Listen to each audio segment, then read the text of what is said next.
오늘 함께 나눌 말씀 욥기 11장 12절에서 20절까지의 말씀입니다.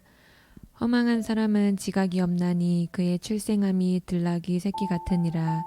만일 내가 마음을 바로 정하고 주를 향하여 손을 들 때에 내 손에 죄악이 있거든 멀리 버리라. 불의가 내 장막에 있지 못하게 하라. 그리하면 내가 반드시 흠 없는 얼굴을 들게 되고 굳게 서서 두려움이 없으리니 곧 내 환난을 잊을 것이라. 내가 기억할지라도 물이 흘러감 같을 것이며 내 생명의 날이 대낮보다 밝으리니 어둠이 있다 할지라도 아침과 같이 될 것이요. 내가 희망이 있으므로 안전할 것이며 두루 살펴보고 평안히 쉬리라. 내가 누워도 두렵게 할 자가 없겠고 많은 사람이 내게 은혜를 구하리라. 그러나 악한 자들은 눈이 어두워서 도망할 곳을 찾지 못하리니 그들의 희망은 숨을 거두는 것이니라. 아멘. 오늘 본문은 어제 본문에 이어서 계속해서 욥에게 조언하는 소발의 모습을 다루고 있습니다. 우리 어제 본문은 살펴본 것처럼 소발이 먼저 욥을 말쟁이, 허망한 자라고 책망한 후에 하나님의 크고 오묘하신 뜻에 순종하라고 조언하는 것을 살펴보았습니다. 소발의 주장은 이런 것이었죠. 욥이 생각하기에 스스로가 죄가 없고 의로운 자라 생각할지라도 그가 깨닫지 못하고 기억하지 못하는 죄가 있기 때문에 하나님이 그를 벌하고 있다라고 주장했어요. 그러니 그런 인간의 생각보다 오묘하신 하나님의 뜻을 인정하고 그저 하나님이 지금 벌하시는 것에 순종하여 하나님께 회개하는 자리로 나아가라. 이것이 바로 소발이 욥에게 준 조언이었습니다. 그러나 이런 조언에도 불구하고 회개하지 않고 고집 부리고 있는 욥을 소발은 허망한 사람, 들나귀 같은 자라고 칭하는 것을 보게 됩니다. 우리 12절 말씀입니다. 허망한 사람은 지각이 없나니 그의 출생함이 들나귀 새끼 같으니라. 여러분, 허망한 사람은요, 참됨이 없는 거짓된 사람을 가리키는 말이에요. 다른 말로 하면 위선자. 소발이 보기에 욥은 위선자 같은 사람이었어요. 자기는 계속 의인이라고 말하지만 그 속에는 분명히 죄와 악이 가득하다라고 확신했습니다. 왜냐하면요, 그런 악인이기 때문에 하나님께 재앙을 받고 있다고 믿었기 때문이에요. 들나귀는요, 보통 길들이기 어려운 고집이 세고 난폭한 사람을 가리키는 말이에요. 소발이 생각하기에 욥은 진짜 들나귀 같은 사람이었어요.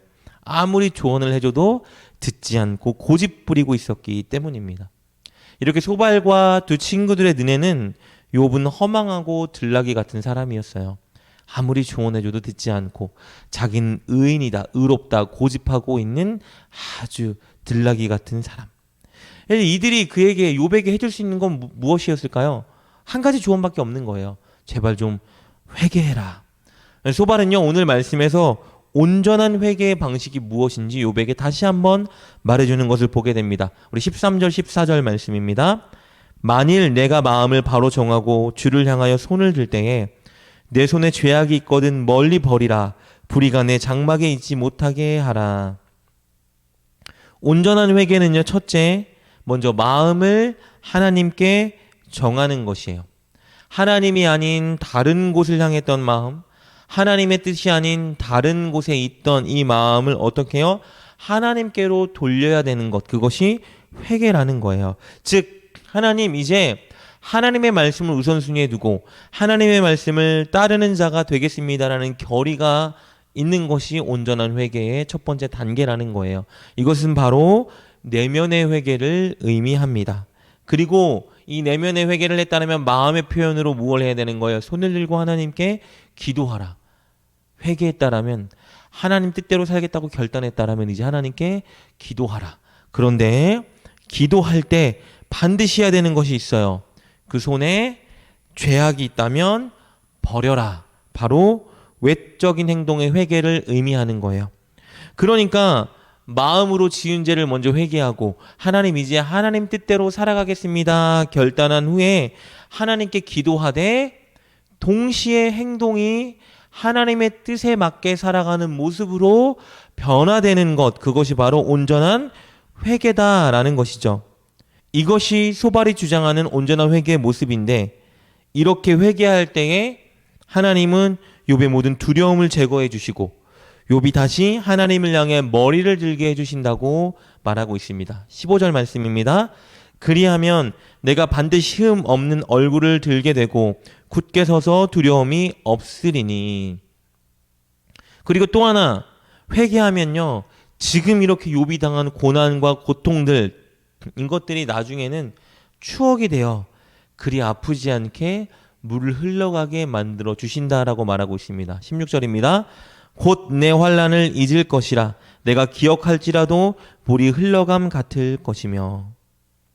더불어서 소발은요, 회개의 중요성을 강조하기 위해서, 욥이 회개의 자리에 서게 하기 위해서 회개하는 자가 누리게 될 축복에 대해서 설명해 주는 것을 보게 됩니다.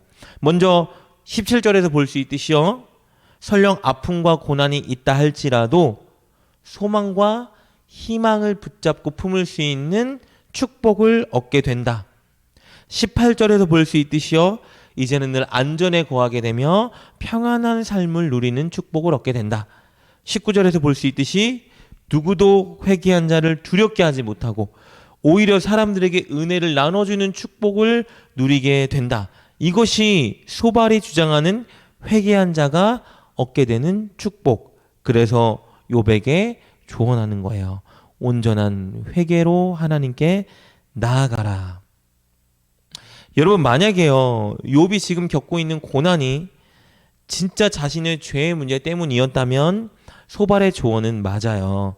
소발의 조언을 따라 온전한 회개 자리에 서야 하는 거예요.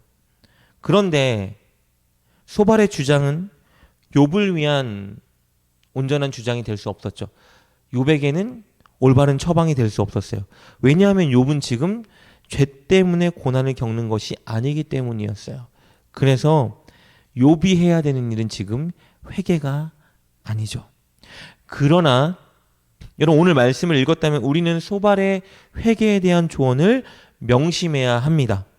우리는 날마다 죄의 유혹에 넘어가고 휩쓸리는 연약한 존재이기 때문에 오늘 이 소발의 조언처럼 우리 날마다 올바른 회개를 하기 위해 애써야 합니다. 늘 마음을 점검하여 내 마음의 중심이 하나님이 아니라면, 다른 것에 더 관심이 있고 다른 것을 더 사랑하고 있다라면 그 마음을 하나님께 돌이켜야 돼요. 하나님, 정말 하나님 말씀대로 살고 싶습니다. 하나님 말씀대로 살아가겠습니다. 이런 결의가 우리 안에 먼저 있어야 하겠죠.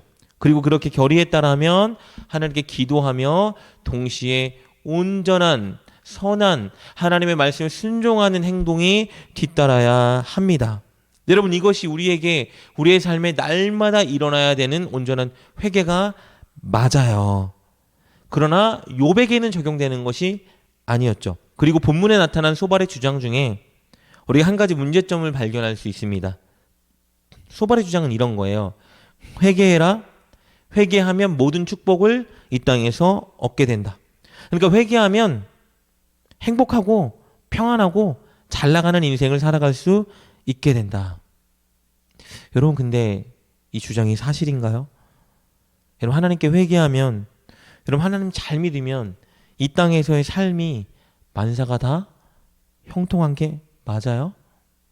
여러분의 인생은 만사가 형통한가요? 여러분, 그렇지 않아요. 이 땅에서 사는 인생은요, 회개한다 하여도, 하나님 진짜 잘 믿는다 하여도 때로는 괴롭고 아프고 힘들고 재앙 같은 일들을 늘 경험하기 마련이에요. 회개한다고 장수하는 게 아니고요, 하나님 잘 믿는다고 꼭 부자 되는 것도 아니고요, 믿음 생활 잘한다고 룰루랄라 평안하게 살 수 있는 것이 아니라는 거예요. 욥과 욥의 친구들은 그 사실을 오해했던 것이죠. 그러나 우리는 이 사실을 명심해야 합니다.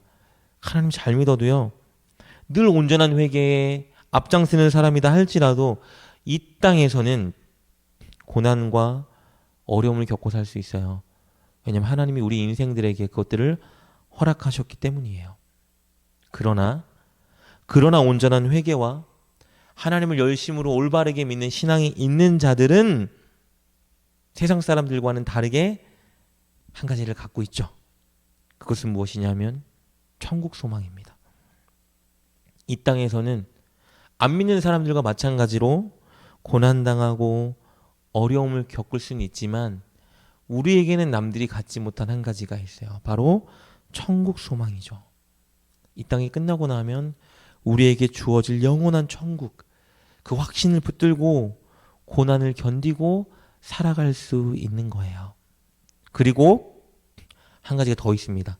그것은 무엇이냐 하면 성령님의 내주하심이에요. 환경이 어렵고 우리를 좌절시킬 수 있는 상황에 우리가 살아간다 할지라도 성령님이 우리 안에 함께 동행하셔서 그러한 상황 가운데서도 감사할 수 있는 것들을 보게 하시고 만족하고 자족할 수 있는 마음도 우리에게 허락하시며 평안할 수 있는 힘도 주시는 거예요. 완전히 룰루랄라한 게 아니고 어려움과 고난과 아픔 때문에 슬프기도 하고 좌절도 되긴 하지만 성령님이 함께 해주셔서 그것들을 이겨낼 수 있는 마땅한 새 힘을 우리 가운데 더해 주신다는 거예요. 그래서 우리는 이 우리에게 주신 두 가지를 늘 붙들고 기억하며 살아야 되는 거예요. 무조건 건강하고 돈 넘쳐나고 승승장구하고 승진하고 인기 많고 이렇게 살아간다라는 게 아니고요. 우리에게는 확실히 천국 소망과 성령님이 함께하고 동행하심이 있다라는 것을 붙들고 살아가야 한다라는 것입니다. 사랑하는 여러분, 이 땅은 고난과 아픔과 어려움과 외로움의 연속이에요. 물론 우리에게 기쁨과 평안도 주셨지만 부인할 수 없는 것은 이 땅의 삶은 쉽지만은 않다라는 것입니다. 그러나 여러분 명심하세요. 우리에게는 그것이 다가 아니라 천국 소망이 있고 성령님이 우리와 함께 하셔 우리를 위로하시고 감사와 기쁨과 자족을 주실 수 있다라는 것, 그것 명심하면서 늘 천국을 꿈꾸시고 늘 내 안에 계신 성령님을 기대하고 소망하고 대화하고 기도하시면서 여러분이 이 땅을 살아갈 때 다가오는 그 어려움들을 마땅히 힘있게 이겨내는 저와 여러분 될 수 있길 주님의 이름으로 축복합니다. 하나님 감사합니다. 우리에게 천국 소망을 주시고 성령님 우리와 늘 함께 하시니 너무나 감사합니다. 그것을 믿기 때문에 날마다 온전한 회개의 자리에 서는 우리가 되게 도와주시고 이 땅에서 남들처럼 승승장구하지 못한다 할지라도 때로는 육신과 물질의 문제로 어려움을 겪는다 할지라도 하나님 그 천국 소망을 바라보고 우리를 위로하고 우리에게 힘주시는 성령님을 기억하며 늘 승리하며 살아가는 우리 모두가 되게 하여 주시옵소서. 예수님의 이름으로 감사하며 기도드립니다. 아멘. 이 땅을 살아가는 우리가 피할 수 없는 것은 우리에게 다가오는 많은 고난과 어려운 사건들입니다. 그러나 하나님은 우리가 그 고난을 견디고 이겨낼 수 있는 힘을 주셨습니다. 그것은 천국을 소망하는 일과 우리와 함께 하시는 성령님을 의지하는 것입니다. 늘 천국을 확신하며 함께하는 성령님을 느끼고 의지하여 고난을 견디며 살아가는 우리가 됩시다.